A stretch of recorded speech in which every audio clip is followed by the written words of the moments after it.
I've literally spent no money marketing, ever. That's going to piss a lot of people off. I'll tell you my secret. I have a ton of educational videos on social media.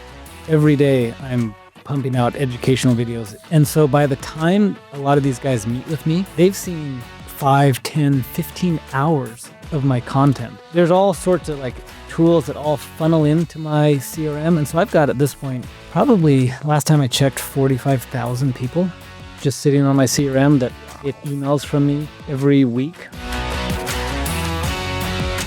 Welcome to Henderson HQ. This is the podcast where you get all the stories behind the businesses that make our community tick. Don't forget to subscribe to our weekly newsletter. Hey, Henderson HQ family, it's Scott Groves, and today we've got my friend Trent Lee on, who is a business broker, which I didn't really know what business brokers do. But if you're thinking about becoming an entrepreneur, buying a business, or especially selling a business, this is a podcast you're definitely going to want to listen to. Trent talked to us about the difference between recurring and reoccurring revenue, which until today I thought was the same exact thing. What businesses are going to be AI proof? And if you're thinking about buying or selling a business, what should you be thinking about and where should you be merging your core competencies with the type of business you're looking to buy or sell? And it was a great interview. Learned a little bit about him personally. And if you're looking to buy or sell a business in Henderson, I would get in touch with Trent. He also talked about, as a business owner, how you can educate through social media, get all your technology to work together, and build a thriving, successful business. So take a look. Thanks for watching. Hey, ladies and gentlemen, it's Scott Groves with the Henderson HQ podcast and newsletter. I'm here with my new friend, Trent, who was recommended to me from a previous podcast to guest David. And David's like, dude, you got to have Trent on. He's the best business broker in Vegas. And I'm like, cool. I don't really know what a business broker does, so let's have him on so I can learn. Then I went to your website. It said best business broker in Vegas. So tell us what a business broker is and why somebody might need one. Yeah, so think about it. The easiest way to think about it is just like if you're selling a house. You hire a real estate agent, and often you hire someone to appraise the house. Business broker does the same thing generally for businesses rather than real estate. So really, why do you need a business broker? If you're wanting to buy a business or if you're wanting to sell and exit a business broker is going to guide you through that entire process. Most people, they just don't know, and they can't navigate it on their own. And they also don't know how to value whether they're buying or selling. And so a business broker is going to help them with the valuation, help them take it to market confidentially, not like real estate where you put your house up there and put pictures and the address. You do want to do it confidentially. And so you don't want employees to know. You don't want customers to know. So it's a very particular set of skills that's different from real estate. And you definitely don't want to try and do it on your own because you're too busy running the business day to day. The last thing you want to do is take on the full-time job of trying to confidentially sell your own business while you're running your business, and then your business starts to trend downhill. Financials go the wrong direction. That's the exact opposite of what we want to happen. Yeah. And so I have to imagine somebody brings you in, like you say, confidentiality because they don't want the market to know. They don't want their clients or their employees to know and say, oh God, there's going to be a new owner. I'm getting fired. But in my mind, it's like, well, then how do people find out about buying the business, right? So I was just watching some YouTube video about a guy here locally who's selling his, arms manufacturer business for sleeves for firearms and holsters and stuff like that. And I was like, oh, how weird that he did it on YouTube, because if I was one of his employees, I'd be like, oh, well, Hector's out. I guess I should quit too, start looking for a new job. So how do you even market a business when it has to be kind of done secretly?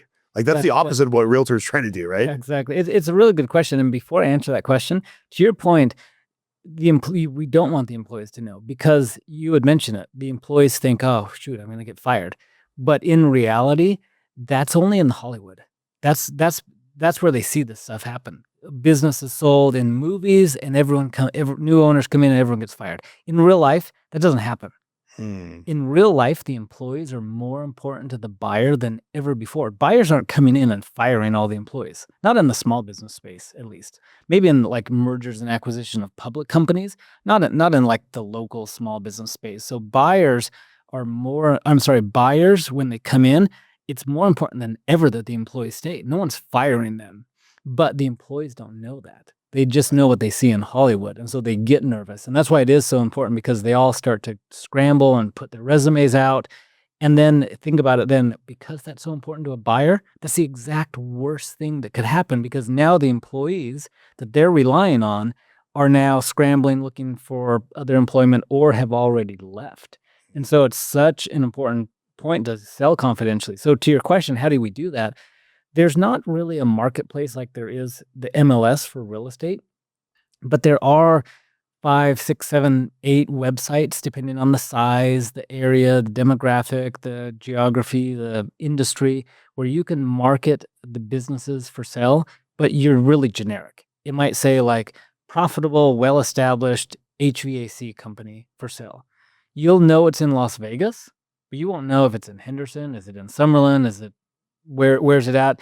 You won't know any of the financial details. At least you'll know like top line, sometimes the bottom line, but not the real details.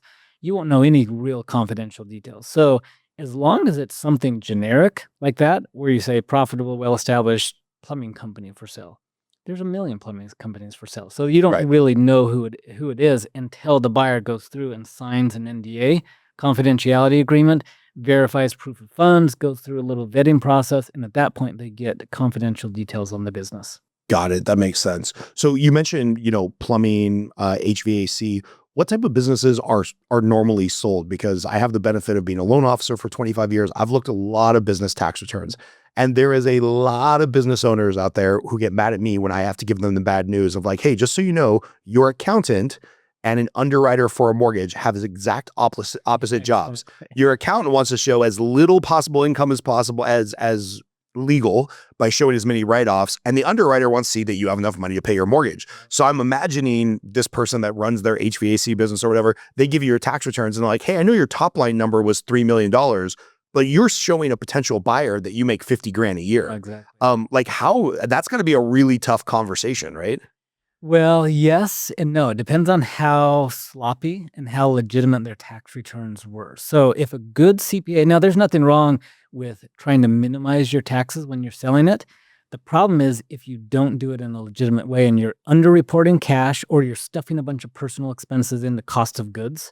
I mean, I'm not somebody that would ever write off my cell phone bill or my car payment or anything like that on my corporate tax returns, but I imagine there's some people that do that, right? Yeah, so here's how it works. And it's actually fantastic the way that bankers and underwriters will look at this. It's called recasting the financials, Okay. or normalizing the financials. We're adding back personal expenses, one-time expenses. So let's take that example. You've got a $3 million top line, HVAC, plumbing company, whatever, shows $50,000 bottom line profit. But you and I know, just looking at the individual, they're making more than Right. $50,000. They got a nice house. They got a boat. They drive up in a nice car. So what happens is we're looking then at the tax returns to figure out, are we adding back depreciation, interest, amortization, one-time expenses, owner benefits? Maybe they're putting 50 grand a year into their retirement plan. Maybe they're paying for their spouse who's on payroll, who doesn't work in the business but is a legitimate add back. Maybe they're paying themselves $125,000 in wages. And so we take all of these add backs and we add it to the bottom line net profit. And now all of a sudden that $50,000 profit, after normalizing or recasting the financials, might show $350,000, what's called adjusted earnings, or adjusted EBITDA, or seller's discretionary earnings. There's all sorts of different little acronyms, and they're all a little bit different, but you get the general point. Right. Because Now we're under underwriting. that business, the new owner would be paying for their car, and they'd be paying for their spouse and their cell phone number and their vacations and all that stuff. Potentially. Maybe they are, maybe they're not. The point is we want to value the business as if it were just truly business expenses that we can legitimately add back, right? If they are, right, and I see this all the time, if they're going to, Disneyland and they hide it under cost of goods sold, we can't add that back. Can't do anything. Right. Yeah. But if you itemize it the way you should, you can get the tax benefit, and you can then add it back when it comes to the valuation. And a business appraiser and an underwriter are going to value the adjusted earnings, that $350,000 figure, rather than the $50,000 figure. Interesting. So one of the other things that I've come across, and I will never forget this is probably 15, 20 years ago. I remember one of my banking clients when I was at Washington Mutual before they went under, he owned a bunch of Subways. And he's like, if you own a Subway, you just bought yourself a job. Mhm. If you own 11 or 12 subways as he did, he's like, that's when you can bring in a professional manager, take a step back and just get mailbox money. So like, do a lot of people approach you that are maybe pool guys with one route, or nail salons who the ladies there working all of the clients herself, where they've basically bought themselves a job Oh yeah. and there's not a business there? Is there any value in those businesses, or are those solo entrepreneurs like not worth selling or not worth the time of and energy? They're not worth, the key is they're not worth as much had they built themselves a real business that wasn't dependent on them. But you can still sell it, absolutely. And it's still sellable and it's still valuable because let's face it, there are a lot of people, especially here in Las Vegas, that are tired of working for someone else that would rather buy themselves a job and be their own Mm. boss than work for someone else. So yeah, we sell those all the time. You're just not going to get as much. So when it comes to valuations, what we're typically looking at is the adjusted earnings times a market multiple. Every industry has a different market, so a different market multiple. So we'll look up, just like when you're selling real estate, you look at the comps, how much, the neighbors and the similar houses and similar size and similar area are selling for. I've got a database where I can look up other plumbing companies in the area at the same general size, right? I'm not going to compare it to a $10 million a year plumbing company, but I'm also not going to compare it to a $100,000 a year solo operator. But I'm going to look at the market multiple. What have they sold for from the multiple of earnings? And if the average plumbing company is selling for 2.5 times, then we take the $350,000 adjusted earnings times 2.5. That's the valuation. Now, if it's a guy who's just out there doing the best he can, he's essentially a job, buying himself a job, and he's maybe only making 100 grand profit himself after we make the adjustments. Well, he's not going to get the same 2.5 multiple, but he can still get a multiple. He might get 1, he might get 1.3, he might get 1.4, something like that. But he's then exiting for something more than what he could make if he just closed the business and got nothing out of it. Right. And so it's still sellable for sure. Yeah. It's funny. I was talking to a guy who's in this exact situation. He's thinking about relocating to Vegas. He's in Sacramento.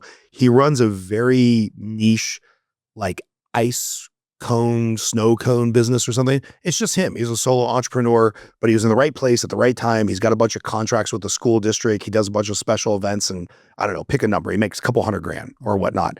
And he was like, I think I'm just going to wind it down and move. I'm like, please, please, please, please talk to a business broker, because there's some guy out there that hates his 9 to 5 and he would love to make snow cones for a living. And if you can get some exit money, just put the extra money down on your house, right? Yeah. But do people not Even if think it's about only this? even if it's only 1 time's earnings, Right. because it is a job.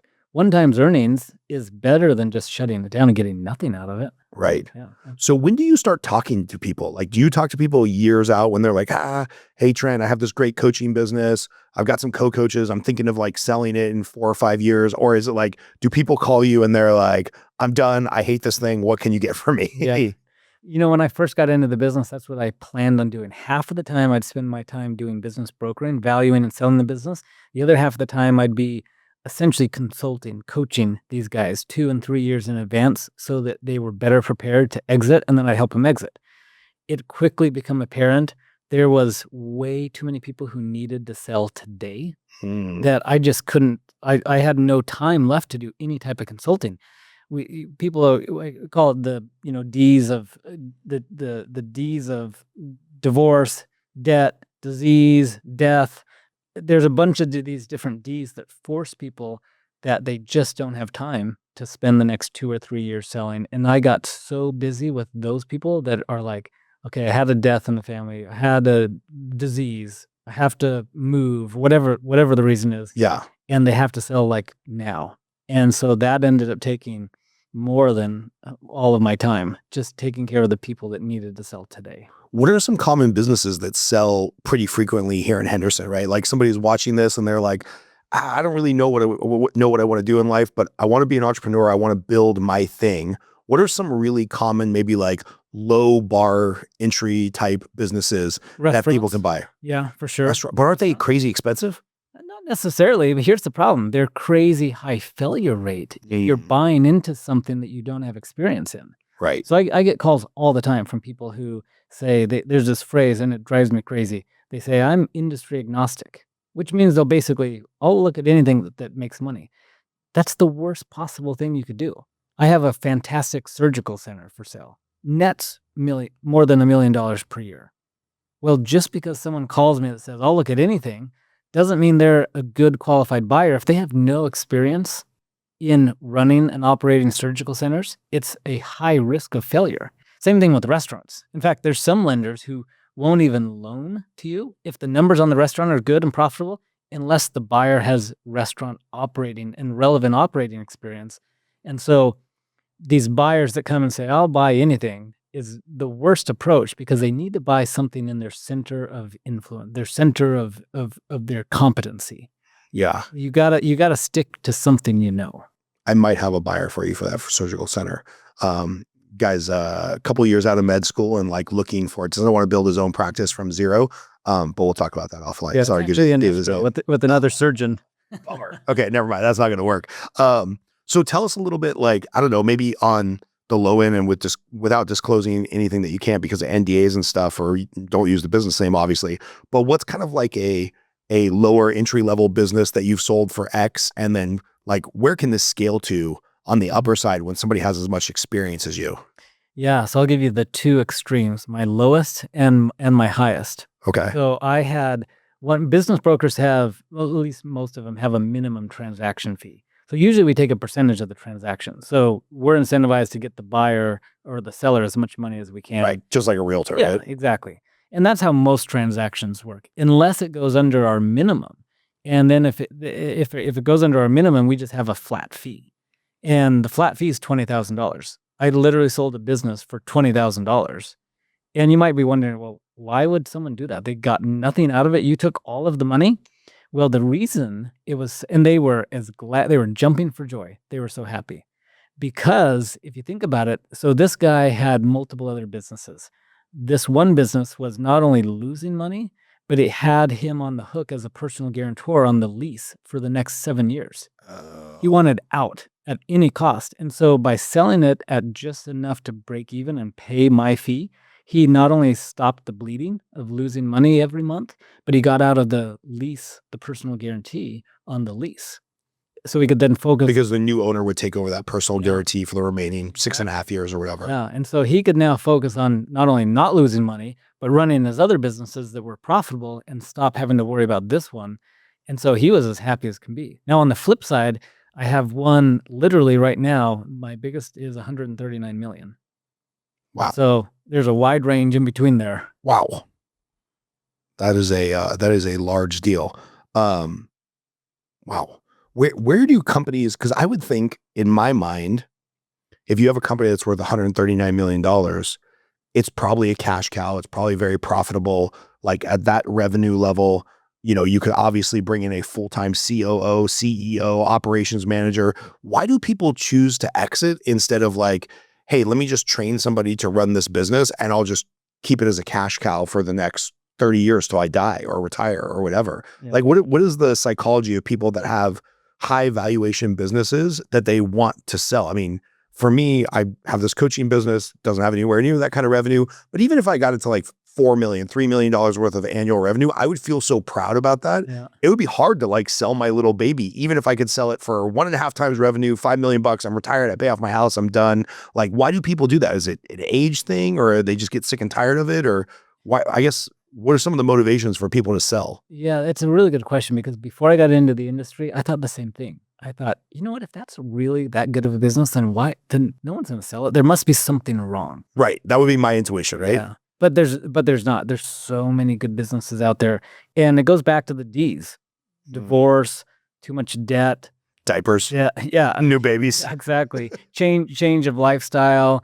I mean, sometimes they're just flat out burned out. A lot of times these entrepreneurs, now most of my deals are not anywhere near that size. Right. Most of my deals are an entrepreneur that's still fairly involved in the day-to-day business. Even if it's not there full-time, he or she's probably there part-time, 20 hours a week at a minimum.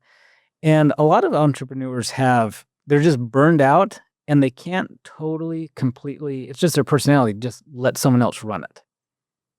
They're still control. You know, they still want to be in control and they can build some systems and processes and let other people do it, but it's hard to completely walk away and expect other people to run it as good as they would, which they're not. That's why they're in the position they are. They started it and grew it successfully. So most people aren't going to run it as good.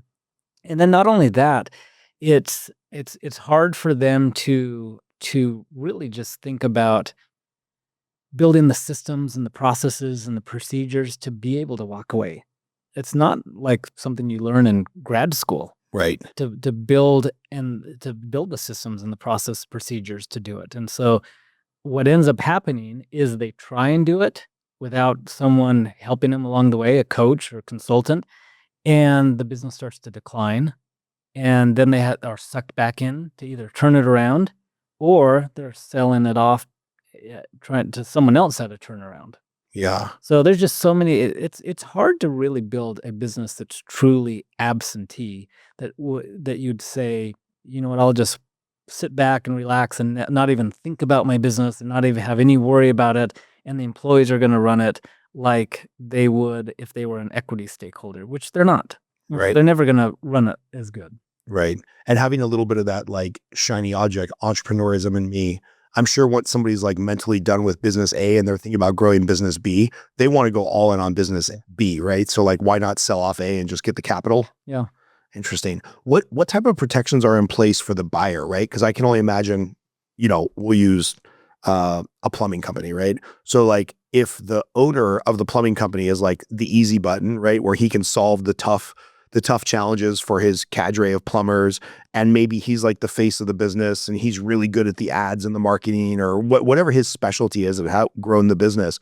How does the buyer protect themselves from, oh, well, once Jim's gone, this business is not worth nearly as much as I bought it for, right? Because Jim's the personality or Jim's the trainer for the young plumber apprentice or whatnot. Like, how do buyers protect themselves? Because I'm guessing you represent buyers and sellers. Yeah, exactly. And it's a really great question. First off, that's why it's so important to buy a business that you have experience in the industry. Think about it as if someone bought this plumbing company, the employees aren't going to respect them if they come in and are like, I have no idea how to be a plumber. When the employees need help, advice, they respect the owner who rolls up their sleeves and can speak their language and help them through a tough day. It's a challenge to do if you have no experience. Not only that, a lender's not gonna love that. They don't look at that as Right. a good, safe risk. But to your question about protecting yourself, that's why due diligence is so important. Can you explain that process? Yeah, a buyer's going to go through the due diligence. So they make an offer on the business, and then there's a period of due diligence where they are going through tax returns, bank statements, POS statements, insurance contracts, lease contracts, all of the financial and operational due diligence aspects of the business to figure out, one, can they replace the owner? If the owner's the bottleneck, do they have the skill set? That's part of the assessment of a due diligence is, can I replace the owner? And if not, can some of the employees replace some of the skill sets that I don't necessarily have as a buyer? But that's why hiring someone to help a buyer through due diligence is so important. You don't want to just do due diligence by yourself because you start missing things because you don't know. Again, most people have not bought multiple companies and sold multiple companies. Most buyers and sellers are going through this for the first time. So pay experts to help you through it to not make a mistake. A mistake when you're buying or selling a business can be a 7-figure mistake. Fairly easy. Oh, that made my stomach turn. Yeah. When you're going, like, let's say you're representing the buyer and you're going through the due diligence with them, do you help the buyer ascertain, hey, we thought we were going to buy this business for $4 million, but when we really look at it, going back to Jim the plumber, doesn't really have a marketing department. He's clearly doing all of it on its own. That's an expense we would have to add back in. And, you start to evaluate things. Is it common to go back to the seller and be like, hey, we know we offered $4 million, but after we see how much value the owner is bringing or how he is kind of the easy button and the bottleneck, this is really only worth $3 million. Do these kind of negotiations happen? Yeah, it's not common. And here's why. A good business broker would put that in the what they call pitch deck or the executive summary or confidential information memorandum. There's a bunch of names for the same document. Okay. A good business broker should go through and identify a lot of those risks and the benefits and what's going well, what's not going well, and put that in the information that is given to buyers once they've signed non-disclosure agreements, confidentiality agreements, verified proof of funds. Not only that, before someone makes an offer, a buyer ideally will have met with the seller and had a whole round of interviews, sometimes multiple meetings, asking them questions. So it really shouldn't be a surprise. The only thing that happens in due diligence to make someone go back and say, look, we agreed upon 4 million, really, we're only willing to offer 3, is when you get into the financial due diligence and the numbers aren't what they claim. Then you have a real grounds to go back and say, look, we valued this at a 2.5 multiple. We're going to keep that same multiple, but we discovered the adjusted earnings are really less because something's overstated or some expense was missed. So we're going to leave the multiple same, which means the business is worth whatever, $3 million. And do buyers ever keep the owner on in a consultative fashion or whatnot? Because I'm thinking like, let's say you do have the 30 years of plumbing experience. I only have 5 years of plumbing experience. Is there a way to keep Jim engaged? So I'm like, hey man, I need you on retainer so I can call you when shit goes sideways and you're obligated to answer my call for 2 years or whatever the case may be. Are there protections in place like that? For sure. There's employment agreements, management agreements. There's deal structuring that can be done. Like, we'll say if you went as a buyer, went to the SBA and you were going to do 10% down, which is typical. The SBA finances, let's say 70%, and you have the buyer do a 20% seller carry note. Can you explain SBA? Because I know what that is from being in the lending world, but I think a lot of people don't realize that there's loans out there sponsored by the government for the purpose of buying businesses. Can you explain a little bit more? Yeah, there are small business loans, and the SBA, just to be clear, isn't a lender. They just back the lender, guarantee the loan. So you go to whoever, your local bank, get a loan. Most of them are 10-year term loans, prime interest rate plus 2% roughly. And so they're going to want 10% down. So you get a loan, you don't have to come up with the $4 million to buy the business. SBA is going to do, let's call it, in this case, 70%. Buyer puts down 10%. And then we structure it to do a seller carry note of the seller carrying 20%, which keeps the interest in line with the seller to make sure the buyer does well. Because if the buyer doesn't do well, he can't pay the seller carry note. Right. So you can structure deals to make sure that the seller doesn't sell off to the sunset, never to answer the buyer's call. Right. And have no skin in the game. So one of the things that drove me nuts when I was on the mortgage side is everybody will watch some YouTube video or they'll do some internet search or whatever. And they'll be like, well, I'm going to do this creative financing and this and the seller carry back. And then I'm going to build this land. And I'm like, I've been doing loans for 25 years. I've done well over $1 billion of loans. I have never seen anybody complete a creative financing deal on a mortgage without getting themselves in trouble, getting sued, the deal falling apart, relationships ending, whatnot. On the business side of things, are there more creative financing options? Like, let's say I did want to buy a nail salon and I don't have any experience in nail salons. It's a couple $100,000. I might not qualify with the SBA, right?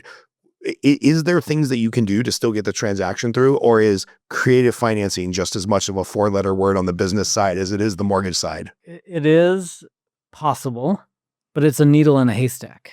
It's not happening often. In fact, there are a bunch of online gurus that are talking about how, so for example, buying real estate at 0 money down used to be like super popular. Right. It's now switched over to trying to buy a business with no money down. I've seen 20 of those YouTube videos in the last 6 months. Does it happen? Yeah, it does, but it's not a strategy that you can build and duplicate on. You might get really lucky and find a let's be honest, it has to be one of a couple things. It has to be a highly, well, let's just call it this. It has to be a stupid seller.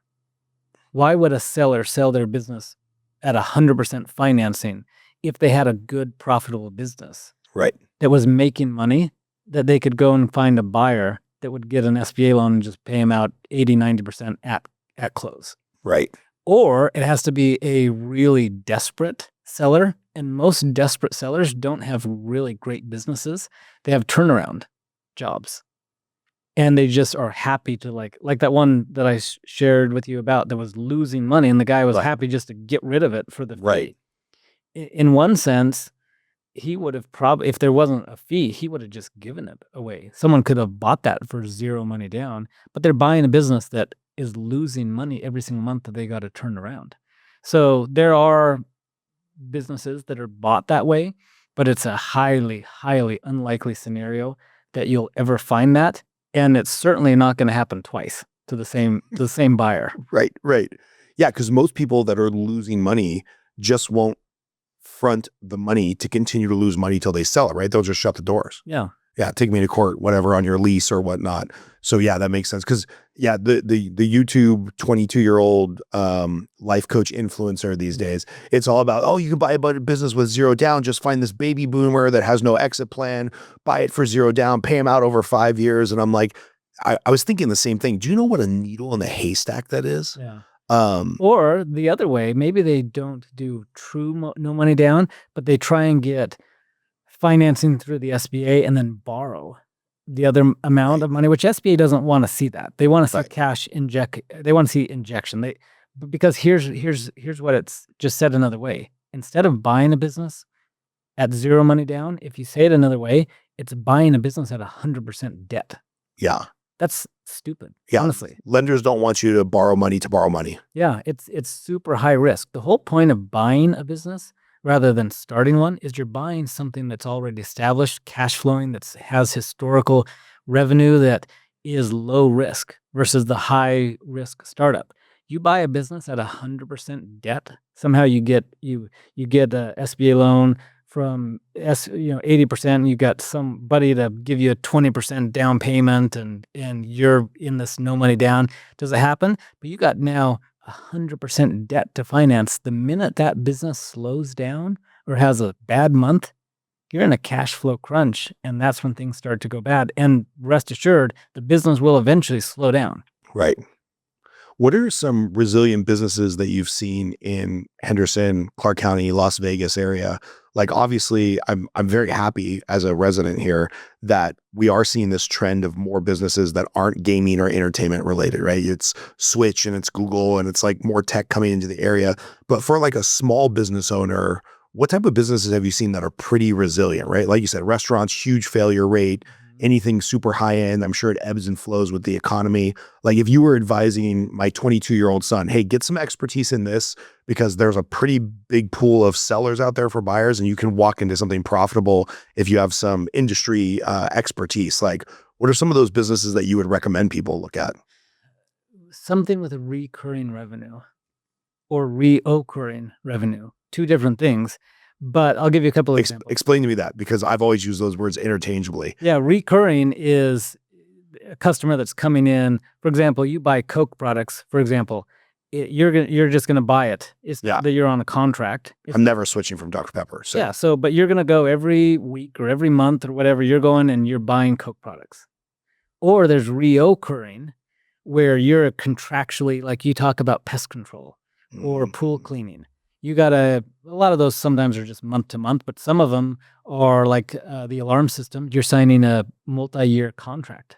Right. That's now reoccurring, where you're locked in every single month. There's a set amount that you're paying. Yeah. So businesses like that, pest control, landscaping, even though they may not be locked in, you're nobody not fires their pool guy unless they really screw up. Yeah, exactly. Nobody's firing their gardener unless my gardener runs over my dog with a lawnmower. I'm never firing him. It's just too hard to go find somebody else. He does a great job, fair price. Yeah. But there's also, like, I'll give you an example. I just sold one a little while ago, a property management company here in Henderson. They did fantastic. And they had hundreds of doors that they were managing that were on a annual contract basis. And they just got a percentage, like, property management companies take a percentage of the rent, take care of the repairs, and then they have a built-in sales real estate division if any of those homeowners or investors wanted to sell the house. I love that. I notice a lot of the jobs that you're mentioning, the plumber, the gardener, the reoccurring revenue, a lot of manual labor jobs, right? A lot of like, you're down in the dirt, you're doing the thing. When all of the online space is like AI, build a tech business, build an app, do you play in that space at all in the tech world? Like, but it's funny that your mind immediately went to the thing that's kind of irreplaceable. Like, it's going to be a long time before a computer or a robot can come clean my pool. Yeah. Like, do you feel like those are the safe jobs going forward 2025? Because it feels like you get automated out of, my job in mortgage. It's just a matter of time before loan officers are kind of irrelevant, right? Yeah, they call them boring businesses online. Businesses. These boring businesses aren't going anywhere, at least for like you say, no robots coming around cleaning the pool in the next couple of years. Right. Probably a robot's not going to cut your hair. Yeah. So those type of like boring businesses, a robot's not going to come and do the plumbing issue or the HVAC. Those type of businesses really aren't going anywhere anytime soon. Good or bad economy, they're usually pretty dependent on the industry, right? But if you have a plumbing issue or HVAC issue, it doesn't really matter. You're calling someone to fix it. It's funny because I wonder if you have a strong opinion on this. I had a acquaintance who inherited some money. His father passed away, and it was a couple $100,000 or something. So it was real money, but it wasn't like life-changing money for him. And he's like, I don't want to go buy a Bugatti and like disrespect my father's lifetime savings. But also, like, if I'm going to honor what he did, he's a really hardworking guy. He went to like a franchise broker, and he's like, find me a franchise that will effectively run itself, that's basically recession proof. And I just want to be able to make some money and grow this thing and eventually leave it to my kids or whatever. So he settled on like I don't know if it was actually Supercuts, but it was something like that, like pretty recession proof. Economy's hurting. Women will go get their haircut for $40 at, Fantastic Sam's or whatever, instead of a boutique $300 haircut. Do you work at all with helping people navigate buying franchises or selling franchises? Yeah, absolutely. I read a franchise agreement for a friend of mine that was thinking about moving his carpet cleaning business into a franchise. And it was the most abusive. I'm like, if you sign this thing, we're not friends anymore. Like they give you nothing, they take everything, and they basically lock you in for 10 years, exactly how they want you to do business. Yeah. So can you talk a little bit for people that maybe don't know what a franchise is, and then what's like the pros and cons? So it's interesting you mentioned Supercuts, Fantastic Sam's. Last year, I sold a package of 27 Supercuts. Oh. All to one guy. One person owned it. The buyer had, I can't remember, like 35 Supercuts, and he bought this package of 27 to its portfolio. And then Fantastic Sam's, I handle specifically Fantastic Sam's for their corporate level all across the country. Oh, so yeah. At this point, I think I've sold probably 50 plus Fantastic Sam's across the country. But to answer your question, franchise, and here's the challenge with franchises, especially new ones. If you think about it, if you get a new franchise, call it a quick serve, restaurant, little food, quick service type franchise, the leasehold improvements are so expensive. What does that mean, leasehold improvements? You got to walk in often to these like commercial centers that are just a shell. Right. Sometimes there's like just an empty box. Empty box. You got to build out the plumbing. You got to build out the concrete flooring. You got to put in the cabinets. You got to put in the decoration, the audio, the lighting, the everything. That ends up being hundreds of thousands of dollars. And who owns it? Do you know? The franchise. The landlord does. Oh. So when they So if I build out a Subway, the landlord owns the counters and the everything that's attached to the everything's attached to the property the landlord owns. So the landlord got someone else to improve their own asset. So when it comes to me walking into a Subway to value the business, I get this all the time. I have buyers say, I spent $250,000 on building the whole infrastructure out, putting in the fridges and the freezers and the grease trap and the everything that goes along with it. But the business really only makes $30,000. I call it this little Subway because I've sold a bunch of Subways. Like you said, individually, they don't really make that much if you're selling one of them. And so what happens is the seller is in debt, because they got this $250,000 leasehold improvements, then they got the franchise fees, and they got their startup fees, and then they got all these they're in debt $400,000. Before they turn a profit. Well, let's say they even make a profit. They make $30,000. They call me, and I'm looking at, from a valuation standpoint, I'm looking at a value of how profitable the business is, a multiple of earnings. Subways may sell for 3 times earnings. So I go to this person and say, your business can sell for $90,000. And they're like, I put in $400,000. What do you mean? Like, it doesn't matter. You improved the landlord's asset. Yeah. There's no value. That leasehold improvements doesn't transfer to the buyer. They're not Right. paying you for the leasehold improvements because it's not an asset that they're buying. Right. And so that's the problem with a lot of these franchises is it's so expensive to build them and get them operational. Then if you have just a mediocrely profitable business, it can't support the debt that you went into. So you're either stuck running that thing for the next 10, 15 years until you pay off the debt, and then you can sell it for something reasonable, or you're upside down and it's a whole separate conversation as to what to do then. Oh, that's brutal. But it makes sense why the wealthiest people I've ever done loans for are commercial real estate owners. Yeah. And there's a couple businesses around town who I know the owners, and they all say the best move I ever made was buying the building I operate my business out of 10 years ago, 20 years ago, 30 years ago. I probably made more on the commercial real estate than I have my own business. That's crazy. So if somebody does want to get out of a franchise, right? Let's say we'll stick with the Subway. You know, they put in 400 grand, they've been running it for 5 or 6 years, and they're like, I don't even care. I paid that money cash. It wasn't borrowed by the SBA. I just want out of this thing because I don't want to own a Subway anymore. And they're taking a hit. So maybe they sell it for 70, 80 grand and just move on. Yeah. What a good deal for the buyer, though, if there's a lot of time remaining on that lease. Yeah, I'm telling you what, the time, if you're going to get into a franchise, and I don't have any problem with franchises, as long as, to your point, they're not like overly aggressive. This rug one was aggressive. Anyway. Yeah, so I have no problem with the franchises as long as you're the second or third buyer. Don't be the first one. The first one, you end up spending so much money, it just doesn't, it makes it hard for the math, the money math, I call it. It makes it hard for money math to actually work. But you come in as the second or third one, and that works. Yeah, because those capital improvements have already been paid or paid off, or that expense was eaten or something like that. Interesting. What are some businesses you would like to see in Henderson? Like if there's somebody watching this and they're like, I want to start a business. What are some businesses that you would like to see that we're missing in Henderson? There's so many good businesses in Henderson now. We have a really great, wide array of different businesses. I don't know if I have anything that I would necessarily say is like missing that's so great and wonderful that I think should be on its way. I know there's the chicken and pickle business. Yeah, it's big. That one's super popular. Yeah. I think there was a real facility for that, and that's real popular.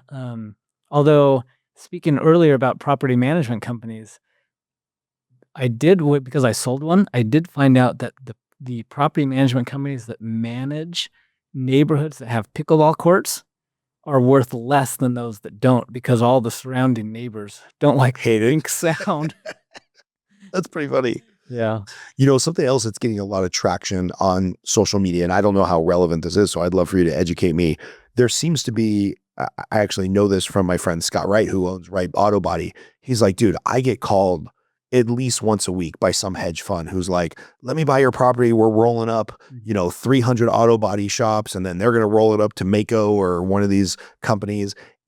Are you seeing a lot of that right now where businesses maybe don't have the intention to sell, but they just happen to be part of an industry where some guy in New York at a hedge fund's like, well, carry the one. If we buy all these businesses, we bring down the economy, or we improve the economies of scale, and we should be in the rug business or the auto body business or whatever. Are you seeing a lot of offers from like hedge funds who are willing to pay for certain types of businesses? Not a lot. And the reason why is because in order to get on their radar, you really need about $1 million EBITDA or more. Okay. Anything under that's too small. Sometimes it's called a platform. They'll have a platform company, and then they'll add what's called built-ons or bolt-ons, where they'll go downstream, they'll buy something, but they really, in order for their economies of scale to work, they can't buy a company that's making $200,000 profit, because they're going to put in a Harvard MBA to run this thing at $250,000 a year plus profit share. There's just not enough. And so you've got to be most of the time about $1 million in profit or above to get on their radar. Got it. If you do, then yeah, absolutely. You can attract, there are private equity groups that have plenty of money that are buying. Do you know what industries they're kind of playing in these days? Like what are like the hot industries for consolidation of businesses, which I won't ask you to answer this question. I will just answer it for myself. politically that scares the shit out of me. Like global economic, like the whole thing of like, oh man, are like all small businesses getting eaten up? It actually makes me feel better that it's like, well, until you get to $1 million profit, you're not even on their radar. So that gives me a little sigh of relief. But do you know like some industries that are getting targeted for this kind of stuff? All of those industries that I mentioned as really good reoccurring businesses, private equity groups like that type of low risk business Yeah. where there's customer that's coming back. All of those, and then there's other in ebbs and flows. Like veterinarian clinics used to be all the rage with private equity groups, and they essentially did themselves a disservice because they all kept outbidding each other, paying a higher multiple, and then they got to the point where it was now like customary to pay such a ridiculous multiple that the numbers just didn't work. So They price themselves out of the business. they've all backed down, and so it ebbs and flows based on industries. But honestly, any business that's making $1 million, you'll find a private equity group that's in that space. Hmm. Yeah. Interesting. What are some of your favorite businesses in Henderson? Hmm. Like the places that you go to all the time, not Subway. Not Subway. You look pretty healthy. I'm guessing you don't eat a lot of fast food. Let's see. There are some really good ones. I just sold one, and it wasn't a big one, but it was the rare. I wouldn't call it absentee, but semi-absentee. It was a salon suite business. Again, there was some recurring revenue. They had multiple locations. Between all the locations, I can't remember, they had maybe 30 different rooms. Can you explain what a salon suite is? Because people that aren't familiar with the laws that pass around hairstylists not being able to be on a 1099 in California will not know what this is. Yeah, so think of it as a salon, and then the salon is broken up into a bunch of different suites. Sometimes they're individual private suites, sometimes they're more like, well, most of them are kind of more private. And every suite owner or suite leasee has a lease that's paying basically rent. So you're almost like you're running a business, but you're almost kind of running a real estate business, because out of those 30 salon suite kind of salon stylist, each one of them is paying rent, whatever, $250 per month. Right. Or I'm sorry, per week. Most of them are per week. And you're just collecting rent, and then you're paying the landlord. And so you're creating an arbitrage of what your rent payment is versus the rent income that you're bringing in. Again, there's some kind of reoccurring revenue because everyone signed some type of a long-term annual lease agreement, and you're keeping that difference. You might have one person, one employee that's like the receptionist that answers the phone and books appointments for all of the suite owners, and so your payroll is pretty low. Your biggest expense is just the rent payment that you have to pay to the actual landlord. Yeah. So somebody went in, signed a 10-year lease, subdivided it, made it look pretty, enticed a bunch of hairstylists to come in there and do their thing from there, and they're basically just a landlord. Yeah. It's Yeah, and pretty smart. I sold that one just a few weeks ago, honestly. And that one, the owner, for the most part, there was 2 separate locations. For the most part, went in each location one time per week and just did like the nightly janitorial cleaning. Nice. Not a lot of time, super low expense. You could have paid your kids to go and do it, that type of a thing. And she just liked to do it because she wanted to just she didn't have anything else to do. Yeah. And it made money, it was profitable. And those type of businesses sell well as well. It's good business here local. You know, there's a lot of people that I meet where I'm like, man, you should really be an entrepreneur. Like if you just had a little bit more risk tolerance, you would crush it. You should leave your 9 to 5. And then there's other entrepreneurs who I meet where I'm like, you would be a really good co-captain on like an $80,000 a year W-2 because this business is never going to work. You've obviously talked to a ton of business owners and entrepreneurs. What are some common traits that you see in successful business owners? Because there's got to be some through line on what makes somebody responsible enough to own a business, but enough of a risk taker to like think that they can do the thing. What are some things that you see in entrepreneurs that you're like, oh man, that's like the secret sauce for running your own business? Yeah, that's a really good question. And I'm sure if I thought about this, I'd come up with a better answer. But I think just off the top of my head, there's a combination of they're driven. They're always wanting to be better and become better. And I know we talk about like this absentee business, sit back at home and just Right. collect the check.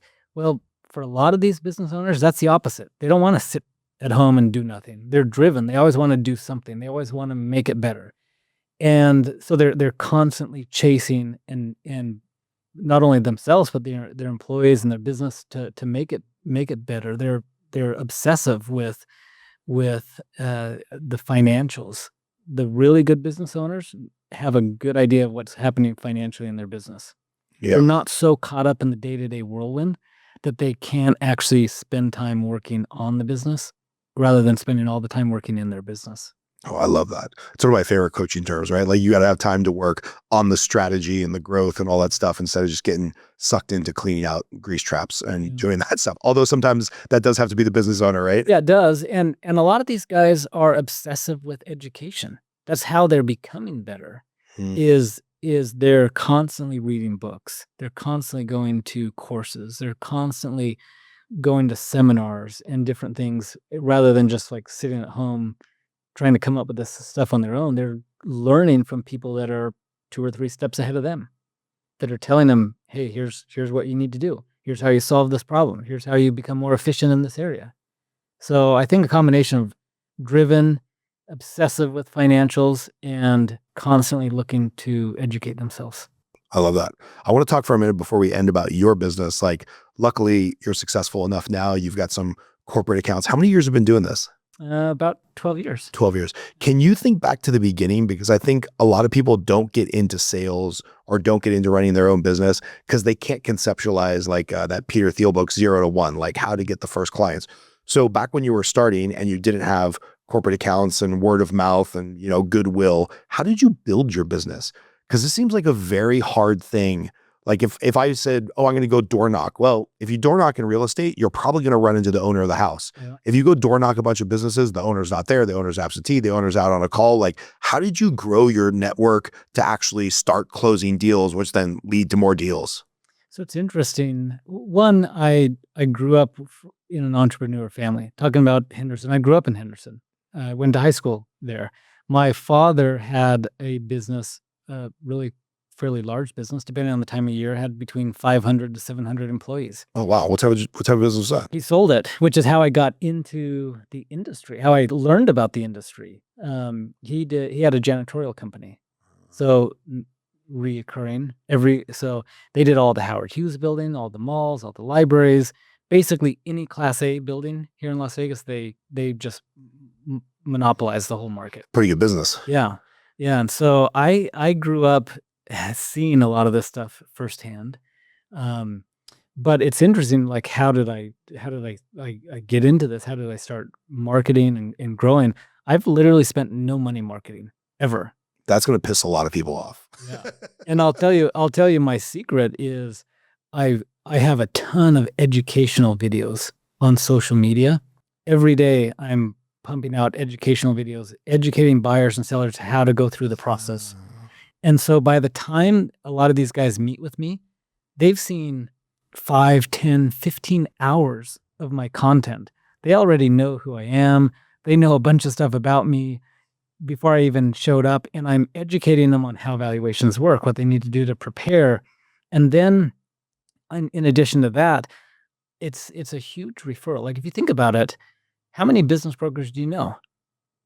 I know one. Yeah. There's not sitting in front of me. Yeah. There's not that many. And the sad reality, honestly, most business brokers are pretty bad. Doesn't surprise me. So you don't have to be that great to really stand out in the industry. And so I end up selling one business, and they then refer me to their brother-in-law who owns a business in Colorado. I sell that business, and they then refer me to their buddy in Florida who owns another business.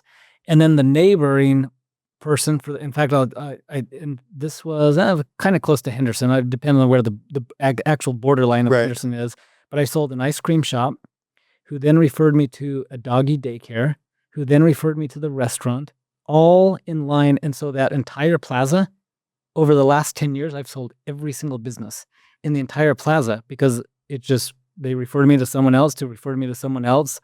And if the buyers and sellers go through like all my social media stuff, they're not getting the education from anyone else. No one else is doing it. And so do you use social media kind of as like a CRM where you stay in touch with people that way? Or is it just you're putting out the information and hopefully the right people will see it? I'm putting out the information, then I have a bunch of tools, like free tools. Like they can go to social media and they can click on an online calculator that I created on find out how much your business is worth. And that then goes into my CRM.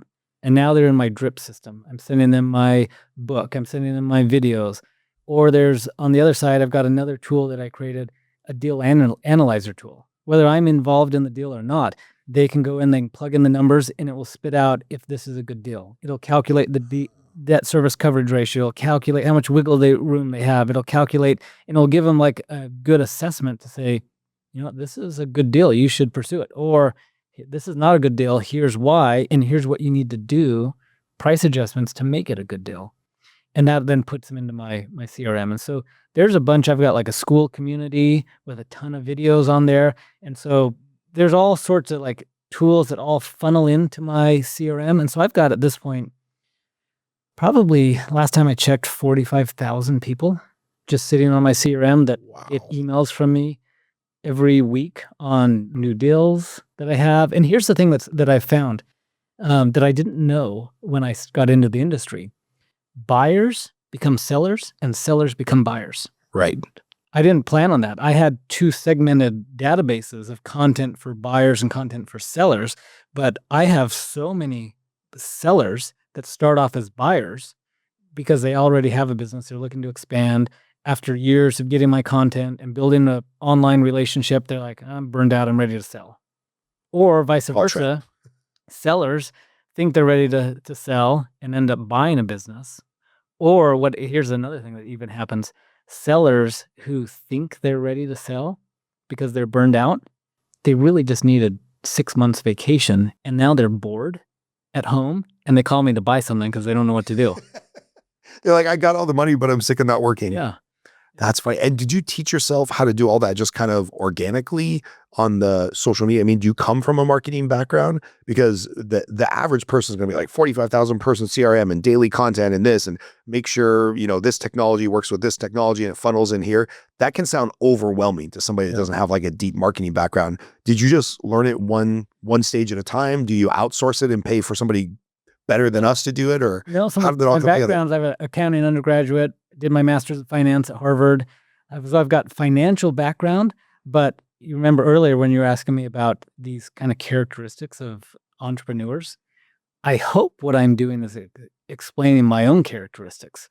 I'm constantly reading books. I'm constantly listening to podcasts. I just got back from an AI seminar. I'm not in AI at all, but I know I'm smart enough to know AI needs to be part of my process and it's coming. And so I need to embrace it.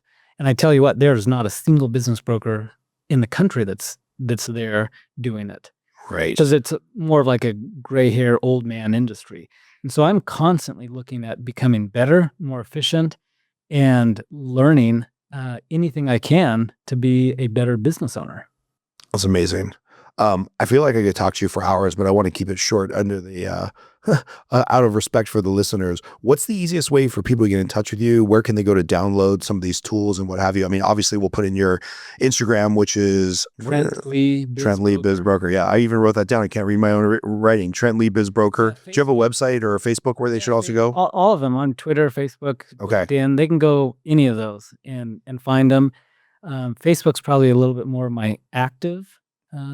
But yeah, they can send me an email, trent@fcbb, firstchoicebusinessbrokers.com. And if anyone wants to get on like that school community, there's probably 30 hours of video content and it's organized step by step with all the resources, lenders, interviews with lenders, how to do due diligence, who to do due diligence, asset purchase agreements, LOI, templates. If they're interested in buying a business, that's totally free. So your school community is free? Mm-hmm. Just send me an email and I can add them to Brilliant. it. And when they need someone to help, who are they going to call? Yeah. They're going to reach out to me. I love it. I love it so much. Like I said, Trent, I could talk to you for hours. Appreciate it. Thanks for being on, man. Yeah. Hey, it's Scott Groves with the Henderson HQ podcast. I hope you got something out of that episode. If you enjoyed it, please don't forget to like, comment, and subscribe to the podcast. It really helps the show grow. And by the way, if you are a business owner or you know a business owner who has an interesting product, service, or just an interesting backstory, please get in touch with us. Email us at thehendersonhq@gmail.com. We would love to interview you because that's what this show is all about. It's about building community, supporting local, individually owned businesses, and just making Henderson a great place to live. And don't forget, go to hendersonhq.com and make sure you sign up for our newsletter. We send out a once-a-week newsletter, no spam, about the most interesting local businesses, hotspots, restaurants, community events. Thanks for watching the show. Really appreciate you.